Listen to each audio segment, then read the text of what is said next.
Cette vidéo est sponsorisée par Nvidia. Découvrez en description comment aller plus loin avec l'IA, plus vite avec RTX. Nous allons assister à la présentation de Kirpi et de son utilisation chez Superproduction. Je ne me rappelle plus dans quel ordre, si c'est Enrico ou Thierry. Eh bien écoute, donc moi je vais t'appeler Mammouth. Il y en a quelques-uns dans la salle qui sauront pourquoi. Exactement. Et d'autres qui me poseront la question ce soir. Mille merci Stéphane, merci Oradi pour l'invitation. Effectivement, on va vous présenter avec Enrico de Superprod l'utilisation d'un logiciel qu'on a développé au sein de l'entreprise Kaleidoscope dont je fais partie, l'utilisation donc de Kirpi chez Superprod. Donc en fait, vous allez voir que Kirpi, c'est un logiciel qu'on a développé dans l'entreprise Kaleidoscope, que je présenterai. C'est un logiciel de programmation généraliste qui pourrait fabriquer des avions, mais comme on est dans le monde de la 3D depuis maintenant très longtemps, on l'a appliqué à l'image de synthèse. Donc dans un premier temps, je vous présenterai Kirpi, puis ensuite Enrico vous présentera son application chez Superprod pour faire du rig. Donc tout d'abord, je vous présente Kaleidoscope, l'entreprise dont je fais partie, dont je suis le gérant et le cofondateur. C'est une société coopérative créée en 2010, donc ça fait qu'on a 13 ans aujourd'hui, composée de 5 salariés qui sont des vétérans de la 3D, des anciens directeurs de R&D d'entreprises telles que Media Lab, Ex Machina, pour ceux qui se rappellent, ou MacGuff. Nous sommes accrédités au Crédit Impôt Recherche, et nos domaines d'expertise tournent autour de la recherche et du développement. On monte des dossiers de recherche et bien sûr on fait du développement aussi pour des logiciels, des plugins commerciaux, dans des logiciels commerciaux ou dans des logiciels maison. Bien sûr on fait aussi de l'audit, du conseil et de la formation sur toute la chaîne de production, de la modélisation au rendu, compositing. Nos partenaires techniques sont principalement Autodesk et Foundry. Et vous avez un petit ensemble de logos pour lesquels on est habitué à travailler depuis 13 ans maintenant, nombreux dans la salle. Et je les remercie tous. Donc pourquoi Kirpi? En fait, c'est parce qu'on s'est rendu compte depuis de nombreuses années qu'on est dans le secteur, et particulièrement depuis qu'on est chez Kaleidoscope, chez nos clients, les besoins sont assez variés. Bon, il y a un gimmick assez classique, c'est que la complexité des images augmente et que les budgets ont tendance à baisser ou à stagner, et qu'ils font face à des développements très très variés avec des technologies et avec des logiciels très très différents. Aussi bien pour les IT qui ont besoin d'outils pour gérer le parc machine, les utilisateurs, les render farms, que pour les TD, les technical directors qui vont faire du rig, des FX dans différents logiciels avec différentes technologies, que la R&D quand il y en a dans un studio qui va développer des plugins particuliers ou faire du logiciel maison directement. Un vrai besoin aussi, c'est de pérenniser ces solutions dans le temps, c'est-à-dire de ne pas réinventer la roue à chaque fois, c'est que ces solutions elles soient stables, fiables, et quand les logiciels qui soient indépendants des solutions commerciales utilisées, et qu'on puisse réutiliser une intelligence, un savoir-faire sur un autre logiciel ou une... Donc avoir une certaine portabilité dans le temps. Enfin, accélérer évidemment le processus de développement entre la conception d'un outil, d'une idée et son utilisation par un graphiste, et puis sa maintenance même derrière, donc optimiser, accélérer ce processus, améliorer l'efficacité et les performances, ça c'est assez tout le monde, et particulièrement en rig, comme on le verra, ce sont le frame rate, il faut que ça aille plus vite, il faut que ça soit plus rapide. Et quelque chose qu'on a quand même, que je pointe, c'est de préserver le savoir-faire et la confidentialité. Je vais en reparler dans le slide d'après. Et quand on étudie l'existant, on se rend compte qu'en fait, il y a pas mal de solutions propriétaires qui existent pour développer. Python en est une. Il y a des logiciels avec des systèmes nodaux de graphes comme Maya ou d'autres qui permettent de bricoler des choses et des solutions. Mais malheureusement, souvent, il y a une nécessité d'apprendre un nouveau langage. Ce n'est pas forcément portable. Il y a un environnement de développement qui est assez pauvre. On n'a pas de debug, pas de profiling. Nous, développeurs, on est assez tristes. Et tout ça amène en fait à peu ou pas de portabilité, de pérennité, d'efficacité, de confidentialité. La confidentialité, par exemple, un rig, un studio qui développe un rig dans Maya, une fois que vous livrez votre scène avec le rig dedans, vous livrez votre savoir-faire. Il est nodalement à l'intérieur de Maya. Donc le seul moyen de le cacher, c'est de le transformer en plugin. Et donc par rapport à toutes ces réflexions, on a décidé de développer Kirpi tout d'abord en interne. C'est quelque chose qu'on a développé pour nous, dans un premier temps, parce qu'on s'est rendu compte qu'il y avait des choses, que ça allait nous aider pour répondre aux besoins de nos clients. Et on l'a basé sur 3 piliers principaux qui sont ici, du pur C++, de la programmation visuelle et de la compilation just-in-time, à la volée. On va détailler, le petit hérisson, c'est le logo de Kirpi.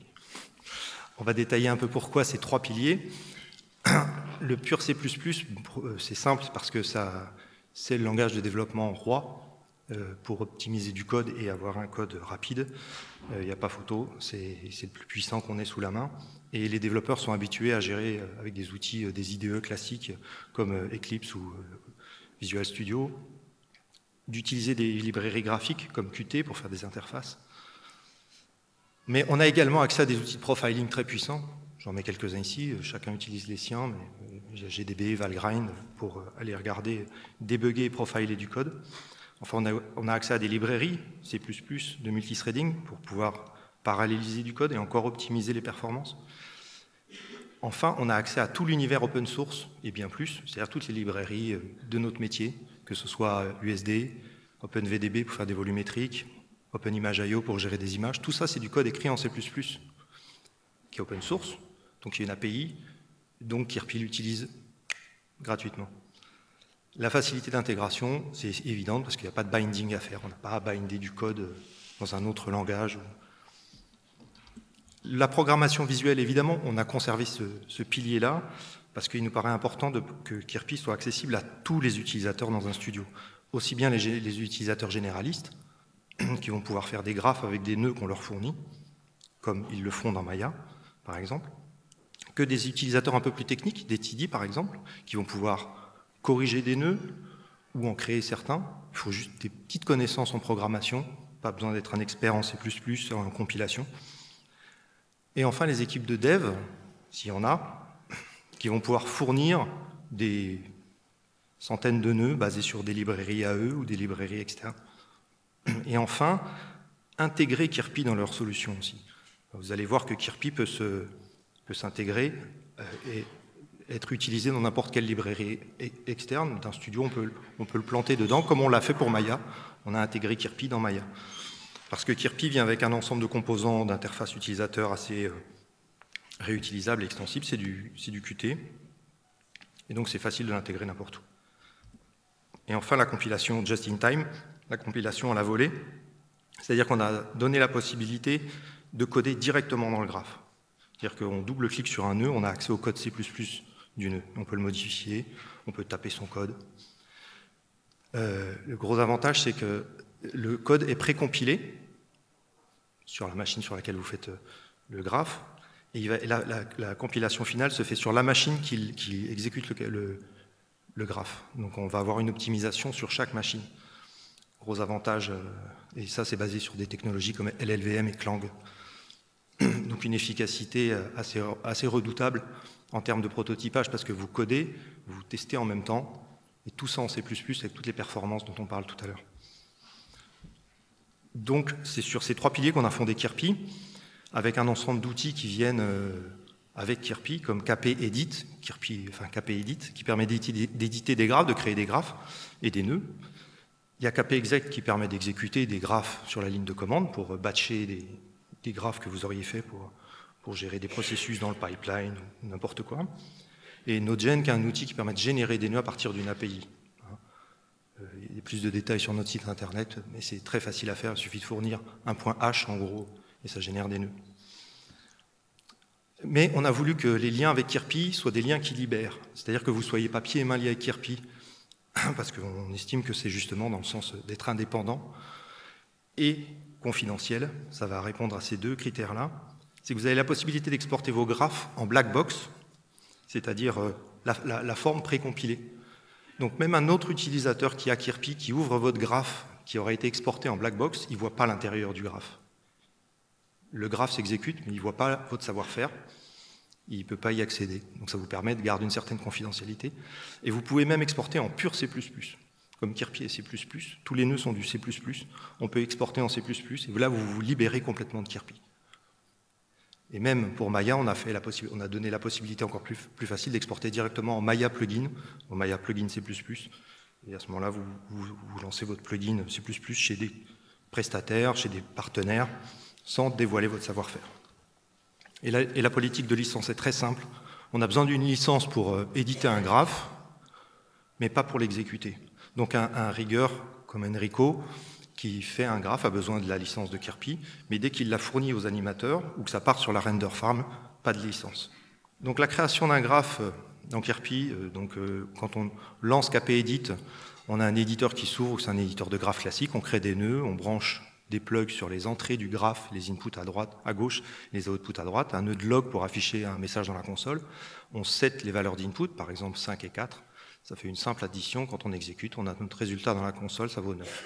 C'est pas plus compliqué que ça. Donc vous allez me dire, wow, ça ne casse pas deux pattes à un canard, mais le Kirpi, c'est qu'on peut créer des nœuds. Si on refait le nœud d'addition à la main, en fait, une fenêtre qui s'ouvre, on peut donner un icône, donner des plugs A à B, un plug de sortie, out, et là, on écrit notre fonction C++. Donc bon, c'est relativement simple ici, puisqu'on va faire juste une simple addition, et vous avez la possibilité de taper la documentation en dessous. Et comme tout à l'heure, il suffit votre nœud, une fois qu'il est créé, de le brancher, de donner des valeurs d'entrée, là je mets 5 et 7, histoire de changer un peu, et ça va donner 12. Bien sûr, Kirpi vient avec la possibilité de faire des sous-graphes, et des sous-graphes dans des sous-graphes, il suffit de sélectionner des nœuds, de faire bouton droit Move Selection to Subgraph, et il passe directement à l'intérieur d'un sous-graphe. Quand on double-clique dessus, on rentre dans le sous-graphe, on voit les nœuds qu'on avait à l'intérieur. On peut remonter d'un cran, et ça de façon hiérarchique. Enfin, il y a tous les outils interactifs comme les sticky notes qui permettent de mettre des notes à l'intérieur du graphe pour documenter ce qui se passe et ce qu'on y fait. Des backdrops pour pouvoir grouper des nœuds et justement aider à la lecture d'un graphe. Des tooltips à peu près sur tous les éléments interactifs qu'il y a dans Kirpi. Les nœuds, avec d'où il vient, qu'est-ce qu'il fait avec sa documentation. Sur les plugs, avec le nom, le type, la valeur du plug. Et sur les liens, où on voit les connexions entre nœuds. Et enfin, Kirpi vient avec une fenêtre de contrôleur, on appelle ça la Graph Controller Window, qui permet à gauche d'afficher les inputs et à droite les outputs, et de manipuler les inputs et de voir les valeurs d'output. Et on peut même configurer la façon dont ils sont présentés, avec différentes widgets, comme par exemple si on met des sliders, on a la possibilité de les paramétrer pour définir la valeur minimum et maximum du slider. C'est assez simple. Et une fois qu'on a configuré, on a donc ça va permettre de prototyper des applications. Je vais donner un exemple un peu plus compliqué. Par exemple ici, là c'est un graphe qui génère une image fractale. Excusez-nous, on est un peu mathématicien, donc forcément, on a des exemples qu'on veut.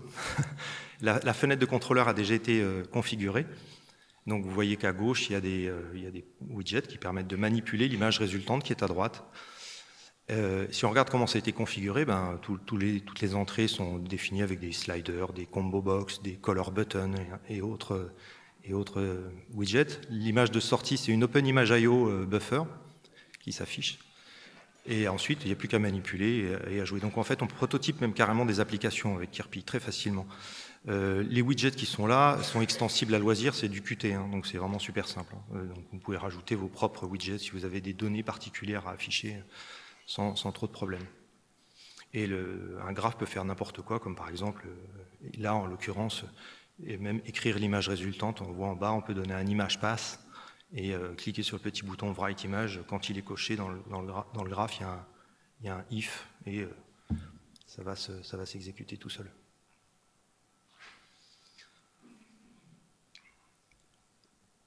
Mais Kirpi vient aussi avec des outils de profiling et de multithreading. Par exemple, ici, c'est un graphe qui va vectoriser, transformer des points en fonction de la normale, faire je ne trouve plus le terme, mais je le retrouverai tout à l'heure.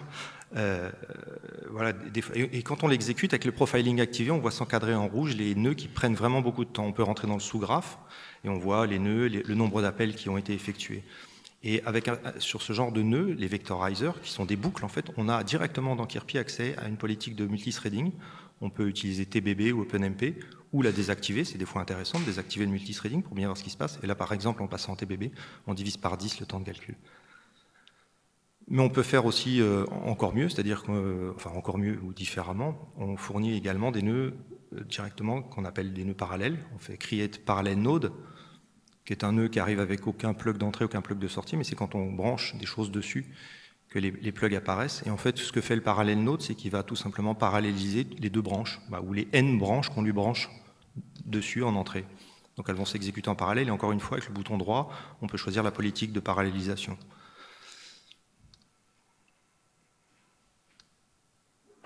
Excusez-moi, j'essaie de suivre. Pour faire simple, on a intégré Kirpi dans Maya. Donc voilà, on peut faire des avions comme je vous disais, mais dans Maya c'est simple, on a un plugin Kirpi qui contient un graphe. Donc il suffit d'ouvrir le graphe et puis ça s'ouvre dans Maya et ensuite on n'a plus qu'à travailler dedans. Par exemple ici je vais appeler un nœud qui est fourni avec Kirpi, des nœuds Maya qui sont fournis avec Kirpi. Par exemple créer une NURBS curve cercle. On la branche en sortie, elle apparaît automatiquement sur le nœud Maya, dans le graphe Maya. Il suffit de brancher derrière une NURBS curve pour la voir apparaître dans Maya. Donc c'est très très simple, à savoir qu'un graphe Kirpi peut sortir n'importe quoi. Il peut sortir en même temps une curve, une surface, un mesh polygonal. Il suffit de brancher en sortie ce dont on a besoin. Et on voit apparaître notre courbe. Pour avoir des paramètres exposés dans Maya, il suffit de les brancher dans les inputs du graphe. Et à ce moment-là, POC, on l'a vu apparaître sur le nœud Maya, et il apparaît aussi dans l'attribut editor. Et donc on peut le manipuler, là c'est la radius en l'occurrence de la curve. Et donc on peut la manipuler, la keyframer et autres. À savoir aussi que, voilà, je crois que c'est tout. Là, ouais, c'est bon, excusez-moi. Intégration dans Maya. Et puis pour finir, j'avais un exemple d'intégration dans Maya sur le rig de l'œil, mais Enrico vous en parlera sûrement mieux. Donc sur le rig de l'œil, c'est à peu près la même chose. Ici on voit à gauche le rig de l'œil que Superprod avait réalisé, et à droite le même mais fait avec Kirpi. Donc le comportement est le même, sauf qu'à droite, dans l'historique du mesh de l'œil, on va retrouver le nœud Kirpi qui contient un graphe qu'on ouvre. Bon, c'est un graphe un peu plus compliqué que ce que je vous ai montré jusque-là, où on faisait des simples additions. Forcément, le graphe crée des curves, les projette sur des sphères, gère l'iris, la pupille, la sphéricité de tout ça. Donc c'est des maths. Et encore une fois, on peut jouer avec le profiling intégré dans Kirpi, c'est-à-dire il suffit de l'activer, de jouer le temps un peu, et on voit s'encadrer en rouge les zones où il y a un bottleneck dans votre graphe, où vous passez trop de temps. Là, en l'occurrence, maintenant, on a quand même bien poncé la chose. C'est juste le nœud qui tessellate la surface, donc qui transforme la NURBS surface en polygone. Et là, c'est un appel à l'API Maya, on ne peut plus faire grand-chose. Et on peut changer les paramètres de l'œil, la subdivision, tout ça est procédural. Le gros avantage de tout ça, c'est que... Excusez-moi, je ne suis plus en diaporama. Voilà. Le gros avantage de tout ça, c'est que pour un rig comme celui de l'œil, on passe d'un graphe Maya où il y a 144 nœuds, qui n'est pas du tout confidentiel quand vous envoyez votre scène à l'extérieur, à un nœud Kirpi qui potentiellement, si vous l'avez exporté en black box, ou même carrément en plugin C++, ça ne vous a juste servi à prototyper votre déformation, à un seul nœud, avec un gain en performance d'environ 145%. Donc maintenant, je tenais vraiment, avant de passer la main à Enrico, qui va vous parler un peu plus de notre collaboration, je tenais à remercier Superprod, parce que pour nous, on a mis Kirpi en évaluation chez Superprod, ils nous ont fait confiance, et la collaboration a vraiment été riche, aussi bien pour nous, j'espère pour eux. Ça nous permet d'avancer et d'améliorer Kirpi. Je te laisse la parole, et merci à Rémi Dureux qui a bossé avec nous aussi. Merci à toi, Thierry.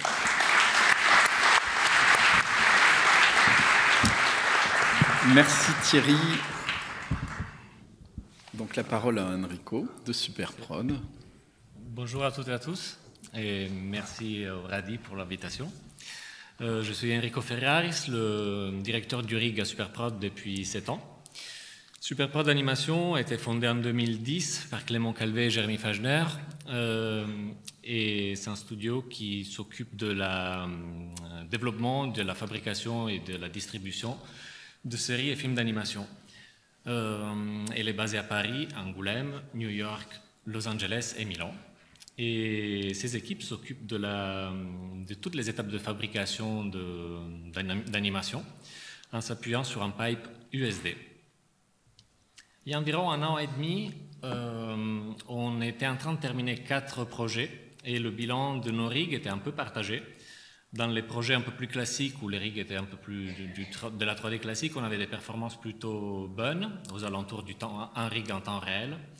Mais dans des séries où il y avait des complications, des systèmes un peu plus inhabituels, comme par exemple les projections du facial en 2D, en texture 2D directement sur les géométries, on avait des pertes de performance, et c'est quelque chose sur lequel on voulait travailler, notamment directement sur le rig de base pour qu'il soit plus performant.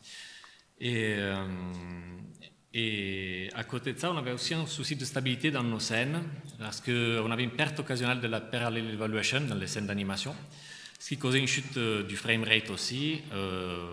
Il suffisait de repasser un parallel evaluation pour récupérer la vitesse dans la scène, mais parfois ça passait en serial de façon un peu sériale. C'était un souci un peu embêtant parce que c'était très difficile à reproduire, ça n'arrivait pas tout le temps.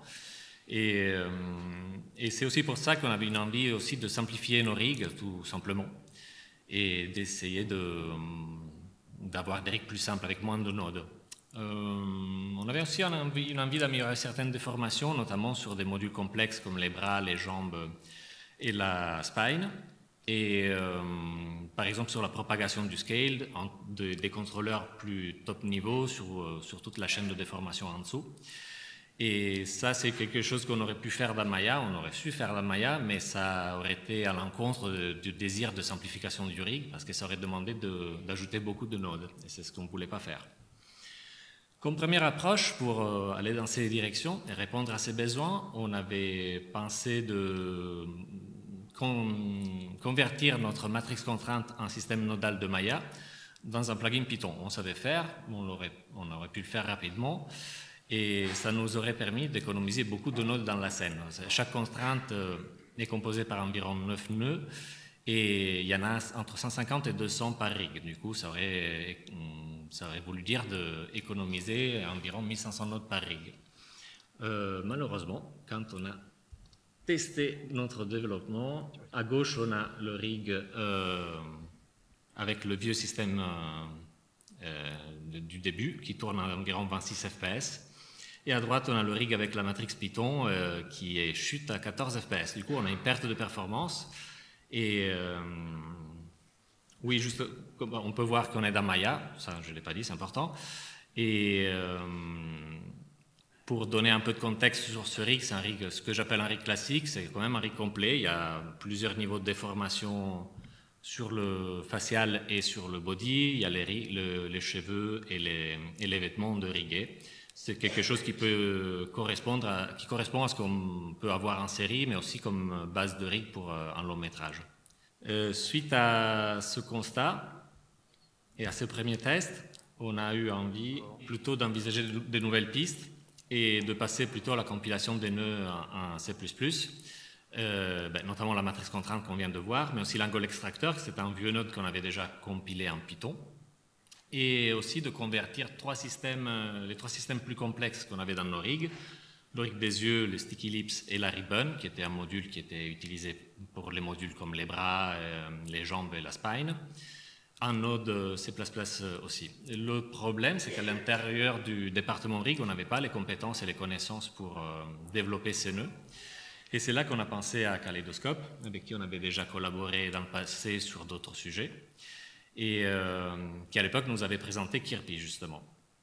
À côté de ces développements de nodes, on avait aussi des envies d'optimiser la chaîne de déformation de nos rigs, et pour essayer de simplifier l'évaluation parallèle pour Maya et rendre nos rigs encore plus rapides. La collaboration avec Kaleidoscope pour le développement des nodes C++ a commencé avec une formation à Kirpi, suivie par la définition du cahier des charges pour chacun des nodes et un partenariat pour le développement des nodes mêmes. Puis une phase de test et debug, la mise en production. Et ça a été aussi l'occasion de donner un feedback sur Kirpi en tant que premier utilisateur. Comme bilan de développement, on a eu des gains de performance sur chaque système isolé. On a eu un remarquable gain de performance sur les rigs complets aussi. On a réussi à stabiliser les scènes d'animation, on n'a plus de passage en serial, et on a aussi réussi enfin à identifier le coupable. Et on a atteint les améliorations de déformation qu'on voulait avoir sur la gestion du scale sur les chaînes complexes. Et on a simplifié nos rigs en termes de nombre de nodes, poids des scènes, mais aussi temps de build des modules de l'autorig. Sur les gains de performance isolés, on peut voir là sur la matrice contrainte, par exemple, à comparer au système nodal de Maya, on a un gain de 25%, comparé au node Python même de 400%, et on peut voir les gains sur les autres modules. Et sur l'optimisation des chaînes de déformation, là on ne peut pas le mesurer de façon isolée parce que ça se fait sur un rig complet, mais on a remarqué des gains moyens de 25% sur un rig complet.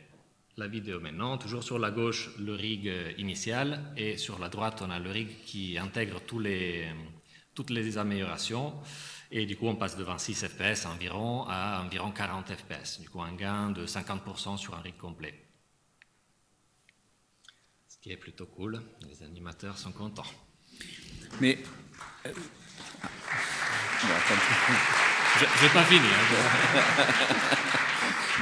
Est-ce qu'on peut savoir ce gain de 25 à 50%, ce que ça représente sur une journée? Ça veut dire qu'on peut donc produire plus? Ça, je ne peux pas vous le dire parce que les animateurs vont me taper sur les doigts parce que sinon la prod va leur augmenter les quotas. Non, je ne peux pas me... Mais là, on est juste entre nous. Je ne saurais pas vraiment dire. C'est un grand confort de travail. Ouais, j'ai compris. Mais bien essayé. On me l'a déjà demandé, j'ai donné la même réponse. Et par rapport à la stabilisation des scènes, comme je disais, on n'a plus le passage en serial evaluation. Ça, on l'a remarqué dès la mise en prod des premiers développements. Et par contre, dans les anciennes séries qui utilisaient encore les anciens rigs, on avait encore ce souci. Du coup, on a continué à investiguer. Et on a aussi ouvert un dialogue avec Autodesk parce qu'enfin, on avait trouvé un moyen de reproduire ce bug. Et finalement, c'était dans le système nodal de la matrice contrainte, comme on l'avait fait en tout cas, et dans le node de weight add matrix, qui dans certaines situations force le passage en serial de la scène Maya. On n'a pas trop compris encore exactement et précisément le pourquoi, mais en tout cas, il suffit de remplacer le système avec la matrix en C++ et le problème est résolu. Là, on retrouve notre rig, on le voit dans sa version avec les vieux systèmes. On peut remarquer que quand on bouge les contrôleurs principaux, par exemple là du bras, si on scale, le scale n'est pas répercuté sur le reste de la chaîne de déformation. Pareil pour le contrôleur de bend, si on utilise les autres, on a les mêmes résultats. C'est seulement en utilisant les petits contrôleurs de tweak qu'on a le scale qui est propagé, qui affecte vraiment la géométrie. Et même chose, même constat sur la colonne. Ça, c'est quelque chose que nos animateurs tenaient à avoir pour pouvoir faire obtenir plus facilement avec moins de manipulation des déformations sympas. Et là, avec le nouveau système, on peut voir que le scale est hérité entre tous les contrôleurs. Et on a aussi un contrôle fin de comment ce système est hérité. Ça, pareil, sur le dos et sur les bras, et les jambes marchent comme les bras. C'est exactement le même rig. Ça permet donc une meilleure qualité et d'avoir des animateurs qui sont beaucoup plus confort pour pouvoir retester des animations. Mais du coup, ça me génère une autre question, c'est finalement Kirpi, ça coûte combien la licence pour le rigger? Sur notre site internet, on a mis notre politique de licence. J'ai plus le chiffre exact en tête parce que les chiffres et moi, ça fait 2. Vous allez vachement m'aider sur les questions. C'est vrai que j'ai oublié un slide, en fait. J'ai oublié une vidéo. Bon. On peut voir ici la réduction de nombre de nodes dans nos systèmes. Du coup, dans le Sticky Ellipse, on passe de 337 nodes à 1. Et vous pouvez voir sur les autres modules, pour un total de 15 000 nodes, ça va une économie totale de 4 000 nodes environ sur un rig complet, qui équivaut à 15 mégas de poids de scène. Pour les builds de l'autorig aussi, on peut remarquer que le Sticky Ellipse et les yeux les temps de build ont baissé de 50%. Et sur les autres modules, on le voit aussi. Un bon gain de performance là-dessus, qui était un gain annexe. Ce n'était pas quelque chose qu'on cherchait forcément au début, mais c'était le bienvenu. Comme retour d'utilisation de Kirpi, nous on a surtout remarqué des gros avantages dans le prototypage. La possibilité de tester live les modifications du code ou du graphe sans besoin de recompiler à l'extérieur, reloader le plugin, rouvrir la scène, c'est un vrai plus, un vrai gain de temps. Et en plus de ça, il y a plus de facilité dans la création des nodes grâce au système nodal, qui facilite beaucoup, et même la possibilité d'utiliser une librairie et de créer une librairie custom en plus de la librairie qui est donnée avec le logiciel. La flexibilité de l'output aussi était très utile pour nous parce que comme on est parfois des prestataires, on doit livrer nos rigs à des clients et c'est plus simple de livrer un plugin compilé en C++, ils connaissent l'idée plus facilement plutôt que livrer un graphe d'un logiciel qu'ils ne connaissent pas forcément. Comme inconvénient, il nécessite quand même des connaissances de C++, même si, comme je disais, ça simplifie énormément la création et le prototypage des nodes. Et ça simplifie aussi énormément le processus de compilation. Comme attente pour le futur, on aimerait bien avoir une plus grande librairie de base et pourquoi pas une communauté d'utilisateurs pour le partage d'expériences. Je voulais remercier aussi Rémi Dereux, qui était le dev en charge de la grosse partie de ces développements chez Superprod. Et Kaleidoscope aussi, avec qui c'est toujours un plaisir de travailler. Et Christophe Archambault qui nous a... Christophe, merci Christophe. Oui. Merci. Merci à vous.